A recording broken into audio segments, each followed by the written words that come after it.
Hello student. आज के इस लेक्चर में हम डिस्कस करेंगे क्वेश्चन नंबर 3। देखो ये जो एक्सरसाइज है, अब ये जो क्वेश्चन नंबर 3 है उसके अंदर से अब इनिशियल वैल्यू प्रॉब्लम स्टार्ट हो गए। ठीक है, तो इनिशियल वैल्यू प्रॉब्लम्स हमने पहले भी देखे हैं। ठीक है, कि उसको किस तरह से टैकल किया जाता है। देखो अब यहाँ पे इनिशियल वैल्यू का इम्पोर्टेंस इतना ही है कि आपको बस सी की वैल्यू फाइंड करनी है। ठीक है, जो हम इंटीग्रेशन कांस्टेंट लिखते हैं सी की, वो सी हमें इस तरीके से फाइंड करना होता है with the help of initial value. ठीक है, राइट नाउ तो this is your question number 1। तो इसको किस तरह से हैंडल करना है, सबसे पहले इसको ठीक तरीके से लिख लो। देखो तरीका सेम है, आपको मतलब जो प्रोसीजर मैंने बताई उसी तरीके से आपको सॉल्व करना है। ठीक है, सेम सेम सॉल्व करना है एंड देन मतलब ये बर्नौलीज इक्वेशन को सेम सॉल्व करना है एंड देन आपको जस्ट सी की वैल्यू पुट करनी है, मतलब y is equal to 1 and something. So let's see here, ये हो जाएगा dy by d x minus x y is equal to x y raise to 3/2। अब y रेज टू 3/2 से through out divide कर दो तो आपको मिलेगा y raise to minus 3/2 dy by d x minus x y raise to minus 1/2 is equal to x. ठीक है, मैंने अब एक स्टेप को मतलब स्किप कर दिया है, मतलब जो डिवाइड करते हैं देन। ठीक है, नाउ क्योंकि वीडियो बहुत लेंदी हो जाता है उसका कोई मीनिंग नहीं बचता फिर। Okay all right. सो अब देखो यहाँ पे y रेज टू माइनस 1/2 को आपको भी पुट करना है तो आपको क्या मिलेगा, you will get y raise to minus 3/2 dy by d x is equal to and I am sorry, ये माइनस 1/2 आगे आएगा ना, I am sorry, minus 1/2 y raise to minus 3/2 dy by d x is equal to v का derivative dv by d x. तो overall ये क्या बन जाएगा, y raise to minus 3/2 dy by d x is equal to, ये minus 1/2 यहाँ पे multiply sorry divide है यहाँ पे जाके, मतलब ये जो 2 डिवाइड है यहाँ जाके मल्टीप्लाई हो जाएगा, it will become -2 dv by d x. Alright, तो आपको बस इस इक्वेशन नंबर 1 में पुट करना है तो आपको मिलेगा आगे चल के, it will become equation number 1 dv by dx plus x by 2 v is equal to, otherwise ये जरा हेवी स्टेप हो जाएगी आपके लिए, सो सिंपल से सॉल्व करते हैं। आपको मिलेगा -2 dv by dx minus x v is equal to x. Okay, अब ये -2 मल्टीप्लाइड है या सबको थ्रू आउट डिवाइड कर दो, so you will get dv by dx plus x upon 2 v is equal to minus X upon 2। Okay, so यहाँ से हमें p की वैल्यू क्या मिल गई, it will become x by 2 and q is nothing but minus X by 2। Alright, integrating factor, so integrating factor is equal to e raise to integration p dx, so e raise to x by 2 dx। ठीक है, find out the integration, x का integration आता है x square upon 2 और ये upon 2 x square by 4, so integrating factor is nothing but e raise to x square by 4। Okay, so our general solution will be v into integrating factor is equal to integration q into integrating factor dx plus c। alright, so v अपना as it is integrating factor है x square by 4 e raise to x square by 4। q की value आई थी अपनी, q क्या पकड़ा था हमने, minus X by 2, so minus X by 2 e raise to x square upon 4 dx plus c। ठीक है, x square upon 4 dx plus c। Now अब देखो यहाँ पे आपके पास बहुत सारे तरीके हैं इस सम को सॉल्व करने के लिए। ठीक है, यू जस्ट पुट रफली x square upon 4 as a t, so what you will get v e raise to x, just मैं पहले इसे सॉल्व करता हूँ। ठीक है, ये अपना रफ इंटीग्रेशन है, इसे से integration i is equal to minus बाहर ले लेता हूँ x by 2 e raise to x square by 4, इसे सॉल्व करता हूँ मैं। ठीक है, so put x square by 4 is equal to t, so what you will get, yeah it just 2x upon 4 dx is equal to dt, which is nothing but x by 2 dx is equal to dt. Alright, 2 1 2, 2 2 4, ठीक है. So x by 2 dx is equal to dt. So x by 2 dx की value क्या है, dt. So integration become minus e raised to t dt. So e raised to t का integration आता है e raised to t, so minus e raised to t. But after resubstitution we will get minus e raised to x square by 4. ठीक है.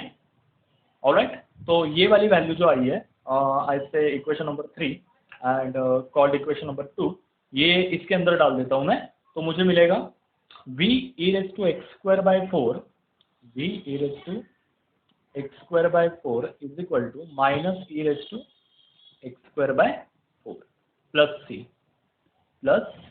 ठीक है, सही है ना. ऑलराइट, बट v को हमने क्या पुट किया था, वो ज़्यादा इंपॉर्टेंट है. हमने v को पुट किया था y raised to minus 1 by 2. ठीक है.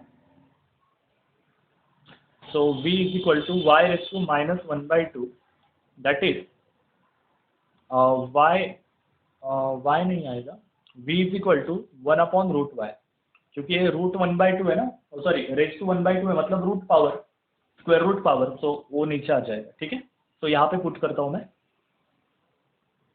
e raised to x square upon 4 upon root y is equal to e raised to minus x square upon 4 plus c. ठीक है. अब हमें यहाँ पे इनिशियल वैल्यू दी थी. इनिशियल वैल्यू क्या थी, y of 1 is equal to 4, y of 1 is equal to 4, मतलब this is x, this is y. okay, just put the value here. आपको मिलेगा e raised to 1 by 4, e raised to 1 by 4, y की value 4 है तो बाहर आके 2 हो जाएगा. It will become e raised to minus 1 by 4 plus c. ठीक है. अब जब आप इसे सॉल्व करोगे तो ये e raised to minus 1 by 4 यहाँ पे आ जाएगा. तो आगे करता हूँ. अब हमारे पास ये था e raised to 1 by 4 upon 2 is equal to e raised to minus 1 by 4 plus c. अब ये यहाँ पे आ जाएगा, so it will become c is equal to e raised to 1 by 4 upon 2 minus e raised to minus 1 by 4. ठीक है. You will just cross multiply it, e raised to 1 by 4 minus 2 e raised to minus 1 by 4 upon 2. okay, upon 2. So this is the value of c. Just आपको इसे अपने equation number 4 में put करना है, क्योंकि already 3 दे चुके हैं ना. या तो c की वैल्यू को इतनी पुट कर देनी है, काम खत्म. So put c in equation 4, you will get answer. ठीक है. This will be homework for you कि c की वैल्यू किस तरह से फाइंड पुट करनी है. पुट तो कर सकते हो, मतलब बस c की जगह पे वो लिखना है. ठीक है. Now move towards the next example. Example number 2 is x y dash plus y x raised to 4 y raised to 4 and initial value is y of 1 is 1 by 2. y of 1 is 1 by 2. ठीक है. Now अब देखो, इसका भी वही तरीका है जो हमने पहले से किया है. पहले ठीक तरीके से लिख लो, x dy by dx plus y x raised to 4 y raised to 4. ये x को थ्रू आउट डिवाइड कर दो, so dy by dx plus y upon x is equal to x cube y raised to 4. ठीक है. Through out divide कर दिया. Now अब यहाँ पे आप इसे किस तरह से देख रहे हो, y raised to 4 को डिवाइड कर दो, सो it will become y raised to minus 4 dy by dx. It will become y raised to minus 3 upon x, y raised to minus 3 upon x is equal to x cube. ठीक है. तो अब आपको पता है किसे भी पुट करना है. ठीक है. So put y raised to minus 3 is equal to v. okay, so you will get minus 3 y raised to minus 4 dy by dx is equal to dv by dx. all right. yeah, so y raised to minus 4 dy by dx am sorry, होता है dy by d x, ये -3 यहाँ आ जाएगा, सो it will become -1/3 dv by d x. Okay, काम खत्म। चलो अब इसको बस पुट करना है अपने अपने जगह पे। तो इसे पुट कर दो इक्वेशन नंबर 1 में, तो put in equation number 1 we get, क्या मिलेगा हमें, we will get -1/3 dv by d x. Okay, and ये हो जाएगा y⁻³ को v/x is equal to x³ plus v/x is equal to x³। अब ये 3 को मैं मल्टीप्लाई कर देता हूँ throughout, so it will become dv by d x -3/x v is equal to -3x³। ठीक है, -3x³। ऑलराइट, तो p की वैल्यू क्या आ जाएगी, -3/x, q की value the -3x³। Okay, so integrating factor e raised to integration p dx। okay, so e raised to integration -3/x dx, so it will become नीचे लिखता हूँ समय, sorry, -3 बाहर आ जाएगा, e raised to, so जब आप इसे सॉल्व करोगे तो it will become e raised to log x raised to -3, so ये cancel, so integrating factor will be 1/x³। ठीक है, इंटीग्रेटिंग फैक्टर निकालना कोई बड़ी बात नहीं है, जस्ट आपको थोड़ा बहुत इंटीग्रेशन पता होना चाहिए, और मोस्ट ऑफ टाइम लॉग ही आता है। ठीक है, तो इसकी चिंता मत करो कैसे होगा क्या होगा। Now general solution will be v into integrating factor is equal to integration q into integrating factor dx plus c, यही c निकालने के लिए सारा काम चल रहा है, सो 1/x³। ठीक है, 1/x³। q क्या था अपना, q था -3x³, -3x³ और integrating factor 1/x³ dx plus c, x³ get cancel, so v/x³ is equal to integration -3 dx plus c, so v/x³ is equal to -3x plus c। ठीक है, काफी easy हो गया। लेकिन what is the value of v यार, v को हमने क्या पुट किया था, v को हमने पुट किया था y⁻3, दैट इज ये हो जाएगा 1/xy whole cube is equal to -3x plus c। अरे दिस रफ वर्क, ये y⁻3 था ना, नीचे x³ था। ठीक है, तो ये ऐसे बनेगा x³ y³। क्या इंडाइसेस के रूल के हिसाब से मैं ऐसे लिख सकता हूँ xy whole cube, like that. ठीक है, जिन स्टूडेंट को नहीं समझा, it just fast track. Okay, now just put initial value, initial value क्या थी, y(1) is equal to 1/2। Okay, so this is x, this is y, so x की value 1, y की वैल्यू 1/2। ठीक है, पुट करते हैं, x की value 1 है, सबसे पहले मैं आंसर देख लेता हूँ, x³ y³ आया था अपना, और यहाँ पे था -3x plus c, -3x plus c, तो x की वैल्यू 1 है, तो उससे ज़्यादा कुछ फर्क नहीं पड़ेगा, सो 1/1/2 का cube is equal to -3 plus c। Okay, so it will become 8 is equal to -3 plus c, so c is equal to 11। बस आपको c की वैल्यू इस इक्वेशन में पुट करनी है, so this is equation number 3, this is equation number 4, put in 3, काम खत्म हो गया। 1/x³ y³ is equal to -3x plus 11, this is final answer. Okay, question बहुत इजी है, जस्ट आपका थोड़ा लॉजिक चलना चाहिए। ठीक है, and the last example of today session is, देखो हर सेशन में मैं 3 ही एग्जांपल लूंगा, क्योंकि वीडियो बहुत बड़ी हो जाएगी और आपको भी बोर हो जाएगा, मतलब आफ्टर ऑल आप भी स्टूडेंट हो, मुझे पता है। सो y डैश माइनस 2y⁻², और प्लीज हाँ वो होमवर्क करना कि c की वैल्यू वहाँ पे पुट करके फाइनल आंसर लिखना, तो आपकी प्रैक्टिस भी हो जाएगी और आपको समझ में भी आएगा। ठीक से लिखो, dy by d x -2y 2y⁻²। ठीक है, इसको सिंपल y⁻² से डिवाइड कर दो, तो आपको मिलेगा y⁻⁻1/2 dy/dx it will become -2y⁻² है ना, तो it will become 1/2 because 1 minus, या ऑलराइट सही है, ठीक है। तो यहाँ पे क्या पुट करोगे t की जगह पे, सॉरी v या t आपकी मर्जी।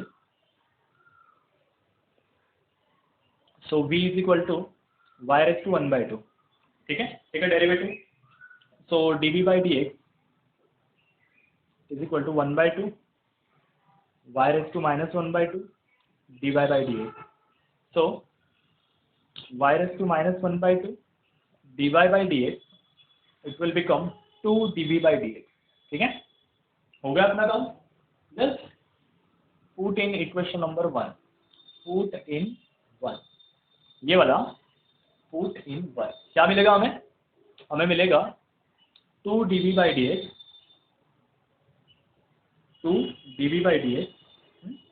Minus 2v is equal to 2, यही था ना, -2v is equal to 2। Alright, अब ये 2 थ्रू आउट डिवाइड कर देता हूँ। So dv/dx minus v is equal to 1। एक सेकेंड तो गड़बड़ है क्या? Oh I am sorry, extremely sorry, एक सेकेंड। ओके ऑलराइट, सही है अपना, ठीक है, 2 से डिवाइड कर दिया। नाउ हियर p की वैल्यू आ जाएगी -1, q की वैल्यू आ जाएगी 1। सो integrating factor e⁻⁻ p dx, ठीक है। सो e⁻−1 dx that is e⁻−x, ठीक है, दैट इज 1/e⁻x, ठीक है। e⁻x अब इंटीग्रेटिंग फैक्टर आ गया, तो अपना जनरल इक्वेशन क्या है? v into integrating factor is equal to integration q into integrating factor dx plus c, ठीक है। सो v इंटीग्रेटिंग फैक्टर है 1/e⁻x is equal to q, क्या था? q आई थिंक 1 था, so there is no any issue, 1/e⁻x dx plus c, ठीक है। अब यहाँ पे v/e⁻x मैं इसे ना e⁻x ही लिखता हूँ, तो मुझे इंटीग्रेशन में इजी हो जाएगा। सो इट विल बिकम, इसका इंटीग्रेशन आपको पता है -e⁻x प्लस c, ठीक है। सो v की वैल्यू क्या थी? v की वैल्यू हमने पुट की थी y⁻1/2, right, let check one time, y⁻1/2 that is √y, ठीक है। v is equal to √y upon e⁻x is equal to -e⁻x plus c। Now what is the initial value they are given to us? y/0 is 1, so initial value है y/0 is 1, so simple, this is x, this is y, तो मैं आगे put करता हूँ √y e⁻x is equal to -e⁻x plus c, so y/0 is 1, so this is x, this is y once again, so x की जगह पे 0 डालना है, y की जगह पे 1 डालना है, so e⁻0 plus c, 1 minus 1 plus c is equal to 2, ठीक है, c is equal to 2, सही है क्या? देखो या e⁻0 is 1, या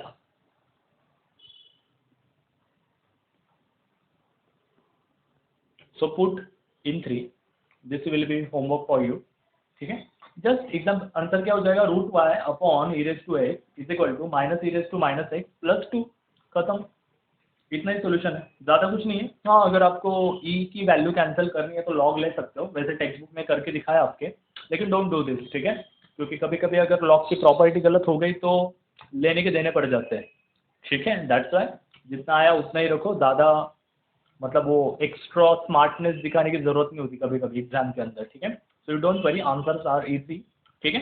सो आगे के 3 क्वेश्चन नेक्स्ट लेक्चर के अंदर। So thank you so much.